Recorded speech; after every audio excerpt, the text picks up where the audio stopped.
Приемы манипуляции. Итак, с чего все начинается? Перед нами предстает идеальный герой или героиня в лучших традициях голливудского кино.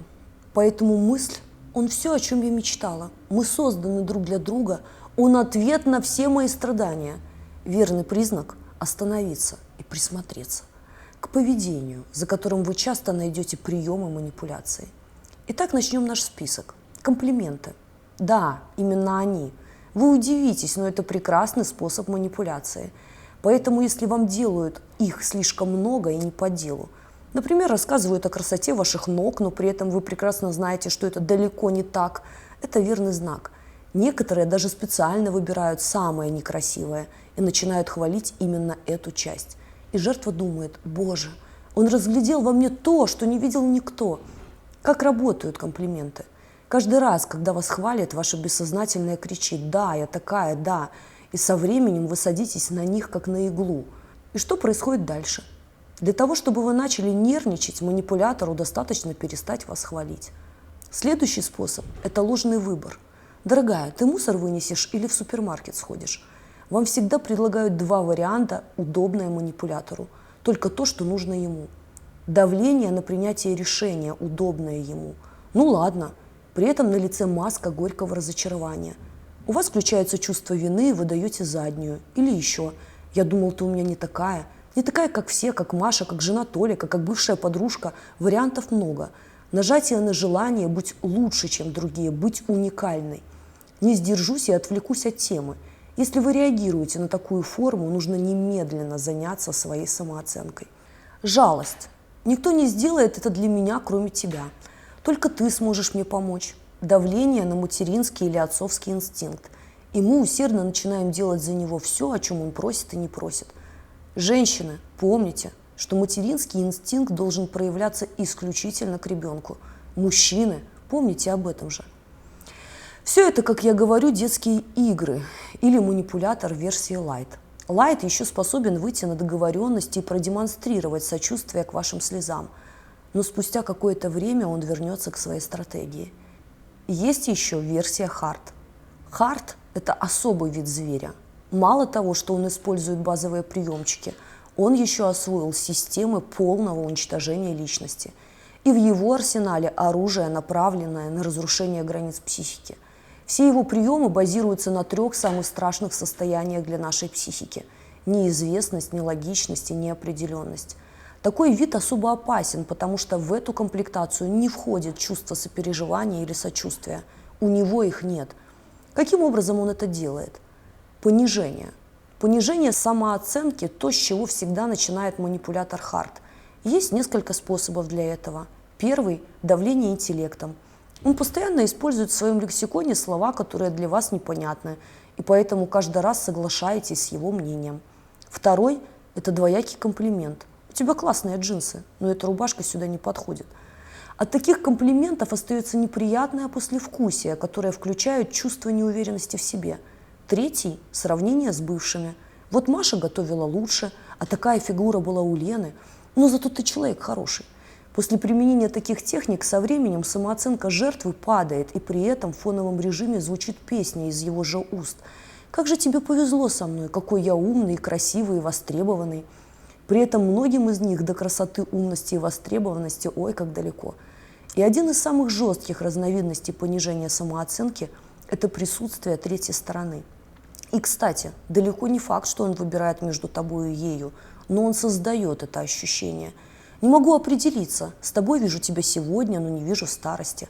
Он превращает себя в приз, за который нужно бороться. Вместе с падением самооценки растет значимость присутствия этого человека в твоей жизни, а он подключает приемы посильнее. Ожидание – один из самых главных инструментов манипулятора. «Я заеду вечером». На просьбу указать точное время вы получаете размытый ответ. Как освобожусь, так и сразу. Вечер – понятие растяжимое, вы готовы уже к 7, его нет в 8, в 9 и даже в 10. Сначала вы не звоните и не пишете, он же занят, зачем его беспокоить. Но после 10 срываетесь, в ответ приходит СМС: «Скоро буду». Ты начала готовиться к встрече в 6, он приехал в 11. Что вы делаете эти 5 часов? Правильно, думаете о нем. Наша психика так устроена, что чем больше мы думаем о ком-то, тем больше привязываемся к нему. И когда он неожиданно появляется на пороге со словами «ты такая красивая, я соскучился», вместо того, чтобы дать ему по его наглой, сами понимаете чему, ты радуешься, как собачка. Извините за грубое сравнение, но это действительно так. Этот прием подавляет нас до состояния зверька. Неопределенность. Вы находитесь в отношениях, но их статус не определен. И когда ты пытаешься поговорить об этом, в ответ звучит нечто подобное. «Я думал, это и так понятно, ты же такая умная, что за вопросы?»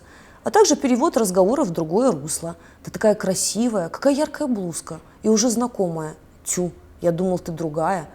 И, конечно же, мы замолкаем. Тебе никогда не удается обсудить ваши отношения и прийти к определенности. Как правило, за такие разговорчики этот зверь реагирует другим методом воспитания. Отмена. Этот метод воздействия называют по-разному. Ледяной душ, бойкот, игла, резкое дальше, холодный душ, газлайтинг. Смысл в том, что ты ощущаешь резкое охлаждение с его стороны или вообще манипулятор беспричинно исчезает. Он не отвечает на звонки и СМС, его нет, а если отвечает, то на вопрос, что случилось, ты получаешь нечто подобное. Все нормально. И от его ответа веет таким холодом, что холка стоит дыбом. Тебя вводят в зону несуществования. Для нормального человека такое поведение является нелогичным, поэтому мы начинаем искать причины. Мы думаем, чем же я его обидела? И через несколько дней таких раздумий придумываем, чем, и делаем виноватой себя. Нелогичность его поведения вводит нас в чувство вины, нездоровое чувство вины. Хочу сразу начертить границы. Давайте не путать совесть и чувство вины. Совесть и ее проявление внутренней вины являются реакцией нашего подсознательного на поступки, которые нарушают наше хорошо-плохо. Если я сделала что-то не так в моем понимании, то вина – это нормальная реакция. Убеждена, что здоровая психика должна иметь опцию совесть, и наоборот, ее полное отсутствие сигнализирует о нездоровой. Чувство вины же всегда культивировано извне. И в отношении с манипулятором развивается именно нездоровое чувство вины. Раз за разом, пропуская вас через круг ада, тепло-холодно, ближе-дальше, жертва теряет ориентацию в пространстве. Нам все чаще приходит мысль «это я не права». Его поведение уверяет в этом. Он же спокоен, не извиняется, уходит гордо поднятой головой. Значит, это со мной что-то не так. Мы начинаем винить себя, хотя ничего не сделали. Границы здоровой психики разрушены. Нашего правильно, неправильно, хорошо, плохо больше нет. Мы теряем себя. И напоследок манипулятор включает последний прием – обесценивание. Он обесценивает ваши достижения и окружение. Если еще месяц назад он восхищался вами и вашим успехом, это меняется. И вы получаете оплеухи в виде «тоже мне профессия». Я думал, ты умная, у тебя ошибки в СМС. Ты не такая, как я думал.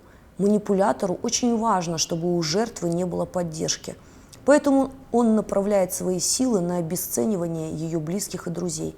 Твоя подружка Катя строит мне глазки. Твой друг никто, не понимая, как такая женщина может дружить с таким человеком. Я думал, ты самостоятельная и самодостаточная, а ты слушаешь свою маму, как 5-летний ребенок. Со временем круг близких уходит из жизни жертвы. И она остается один на один с этим зверем. Теперь жертва согласна на все и делает все возможное и невозможное, чтобы удержать манипулятора. Отношения с манипулятором всегда заканчиваются для жертвы плачевно. Уничтоженная самооценка, разрушенная система ценностей и представлений, отсутствие друзей и профессиональная деградация. Все это часто приводит к проблемам с алкоголем и антидепрессантами. Выбраться оттуда без помощи специалиста крайне сложно, потому что связка манипулятор-жертва имеет не только психоэмоциональную зависимость, но со временем еще и физическую. Будьте бдительны, доверяйте себе и не ищите оправданий, особенно в начале отношений.